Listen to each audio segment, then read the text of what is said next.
أهلا بيكم حبايب قلبي، عاملين ايه؟ يا رب تكونوا كلكم بخير. اخباركم ايه؟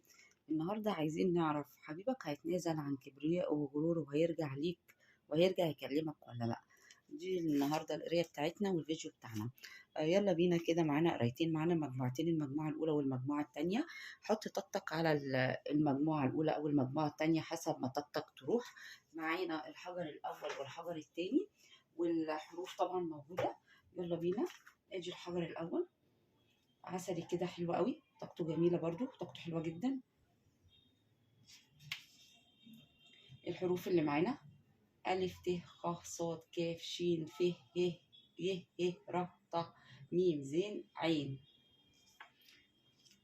القرايه التانية، الحجر التاني، رصاصي كده على بني كده، يا رب تكون بس الكاميرا يعني جايباه كويس. والحروف بتاعته: س ج و ن ق ز س ظ ظ ط ب غ ل د ح. ادي المجموعه الاولى والمجموعه الثانيه. حط طاقتك على القرايه اللي تعجبك وتحس ان هي متبرمجه معاك. والحروف برضو هسيبها لكم في صندوق الوصف. تمام. يا رب كده تكونوا اخترتوا بين المجموعه الاولى والمجموعه الثانيه. يلا بينا علشان وقت الفيديو.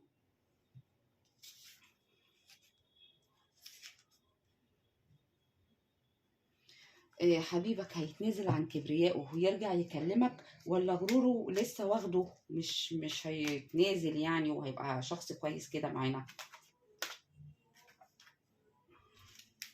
بسم الله، يلا بينا.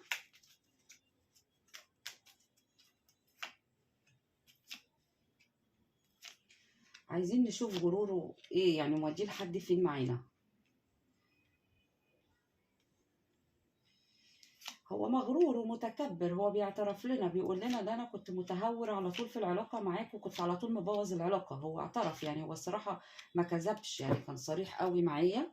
إيه، بيقول لنا ان انا كنت متهور على طول وكنت اهوج وكنت مبوظ العلاقه بيني وبينك على طول. بيعترف لنا برضو، بيقول ان انا كنت اخد العلاقه على محمل مش جد خالص، انا كنت سلبي كده. وكانت طاقتي كلها لعب، ما كنتش واخد الموضوع معاك ان انا راجل متزن ولا راجل عاقل. لا، هو بيعترف لنا اللي هو كان في مرحله من المراحل ما فيهوش عقل خالص بالمره يعني. كان بيجي بمزاجه ويمشي بمزاجه، اخد على طول في وشه وماشي كده، ما كانش بيحسم كل حاجه. هو بيعترف وبيقول يعني متهور يعني. برج هوائي، هو بيعترف لنا برضو. برج الميزان وبرج برج الدلو طلع لنا. بيقول لنا ان انا في الوقت الحالي بحاول اتوازن، بحاول امسك نفسي واحاول اكون احسن من اللي فات. يعني انا مش عايزه ابوظ العلاقه بينا، لان في الطاقه اللي انا فيها دي، انا طاقتي كلها ندم، طاقتي كلها ندم وحزن والم ووحده وزعل. انا حاسس ان المشكله اللي بيني وبينك ملهاش حل. يعني السيوف اللي محطوطه جنبه دي بيقول لك انا ما بنامش، انا ما بنامش، انا ما مشكلتي معاك مش هتتحل. هو شايف ان المشكله معاك مأزمه بمعنى الكلمه.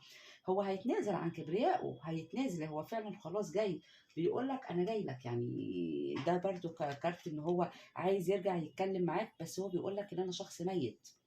هو عايز يجي يتكلم معاك لان هو بيقول لك انا شخص ميت، انا شخص مش عايش في الوقت الحالي، انا مش عايش، انا روحي مش موجوده فيا، انت نفسي ارجع ليك. طريقتك واسلوبك وكلامك وحشني. هو نفسه يكون في مفاوضات بينكم، برج الاسد العالي، نفسه يكون في مفاوضات بينكم وان انتوا ترجعوا تقعدوا مع بعض وتتكلموا تاني، يبقى في تواصل بينكم تاني.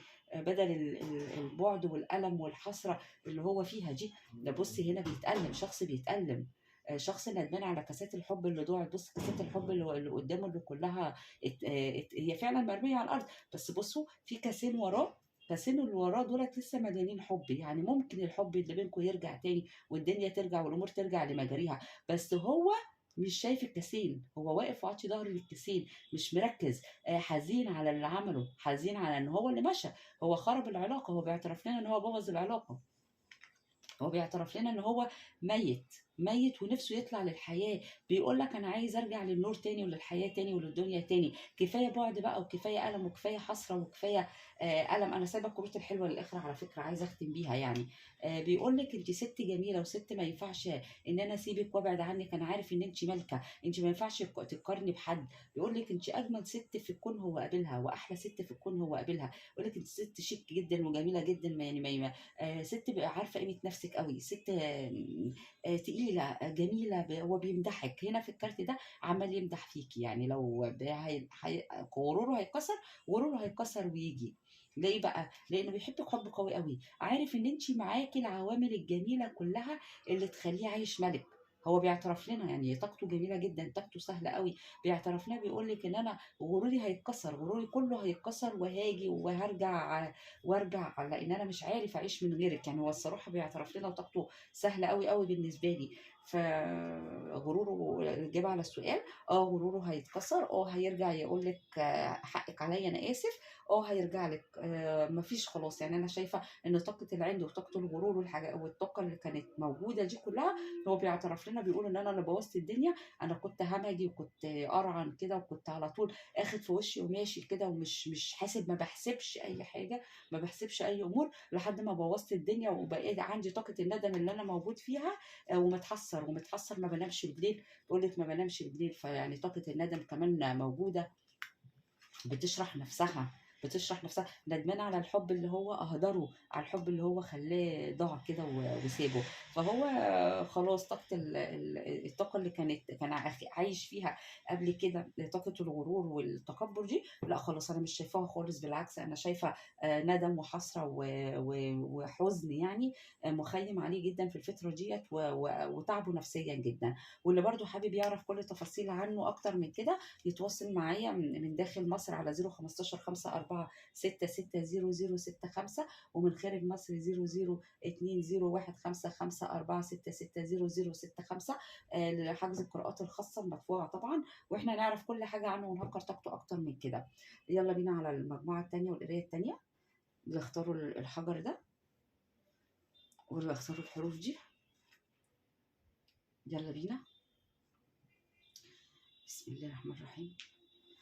عايزين نعرف هيتكسر غروره وكبريائه وهيرجع يتواصل معاك ولا ايه؟ بسم الله الرحمن الرحيم.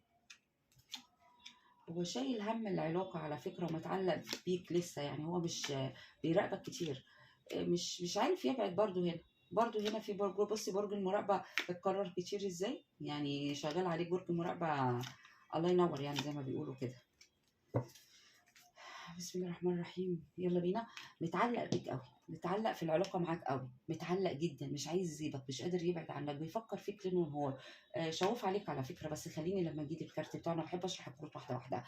شايل هم المسؤوليه، شايل هم الكارثه اللي هو عملها، اللي هو كان على طول مسبب لك في وجع الدماغ والمشاكل. هو اللي كان بيعمل مشاكل بينك وبينه كتير. هو بيعترف لنا برضو هنا في الطاقه بتاعته، بيقول لك انا اللي كنت بعمل مشاكل، وشايل في الوقت الحالي هم ان ارجع اتكلم معاك. انا خايف ارجع اتكلم معاك. انا عارف ان انا كنت عامل لك مشاكل ووجع دماغ، وكنت كل يوم والتاني بعمل لك مشكله. على طول عامل لك صداع، على طول عامل لك حوارات، على طول باجي لك بحوارات وبمشي حوارات. هو بيعترف لنا ان هو كان مبوظ الدنيا. بيقول لك بس انت يعني حقك رجع، حقك رجع، لان انا ما اتغدر بيا. هنا الكارت ده شخص اتغدر بيه. هو احنا بنتكلم عليه هو. بيقول لك هو اتغدر بيه. هو زي ما تعبك هو تعب، زي ما هانك هو اتهان، زي ما هو ما ألمك هو اتألم. بيقول لك اللي عمله فيك بالظبط كان، لو احنا بنقوله القراءة دي قراءة كارما، كنت قلت لك ان هو نال كارمته تمام، نال كارمته خالص. ذكرياتك معاه تعباه جدا، تعباه الماء قوي، مخليه مش مبسوط، مخليه عايش في طاقة سلبية، بيفكر فيك ليل ونهار. ذكرياتك معاه جناب معنى الكلمة. نفسه معاك في مناسبة، نفسه يبقى في مناسبة بينكم تجمعكم انتوا الاتنين. مشتاق لك، مشتاق يشوفك جدا، شغوف عليك قوي. فما دام شغوف كده وشخص شغوف كده، يبقى اكيد اتنازل عن الكبرياء وعن الغرور اللي عنده. ندمان علشان هو اللي رحل عن العلاقه وساب الحب الجميل ده كله وراه. هو بيعترف لنا ان انت حبك ما اتعوضش. بصوا الكارتين بقى انا سبتهم للاخر. بص المراقبه، بص الانتظار، هو منتظر هنا وبيراقب. بص برضو الكارت التاني، برضو بيكملوا بعض. واقف بيبص عليك وبيراقبك، وهنا واقف بيبص عليك وبيراقبك، بس هنا مستني وقت مناسب يجي يتكلم معاك فيه. تاريخ معين، حاجه مناسبه معينه، ليه في دماغه هدف معين، يرجع في وقت معين يرجع يتكلم فيه. يعني ده هنقوله مراقبه مع انتظار، مع وقت مناسب يكلمك. هنا نفس الكلام، بس هنا وقت مش وقت مناسب بقى زي دوت. هنا بيراقبك عارف انت اللي حاسس ماسك الكره في ايديه، الكره الارضيه، كان ماسك الكره الارضيه، حاسس ان هو مالك حبك، يعني انا براقبك بس انا واثق ان انت ضامنك، يعني بالمعنى كده. فهو ضامن حبك وضامن وجودك معاه في الحياه، فهو مش عايز يستغنى عنك، وبيقول لك انا بحبك وبراقبك وانت حبيبي وروحي، انا ما اقدرش استغنى عنك. فطبعا يعني لو هنقوله كسر غروره، كسر غروره قوي، وهو محتاج لك ومشتاق لك وعايز يرجع يتواصل معاك. ذكرياتك طبعا معاه مجنناه. معايا برج الدلو، ومعايا برج القوس، ومعايا برج الجدي، ومعايا العذراء، ومعايا القوس تاني. فهنيئا برضو ليكم، هو هنا راجع وغروره خلاص، ما بقاش فيه غرور زي الاول ولا كبرياء.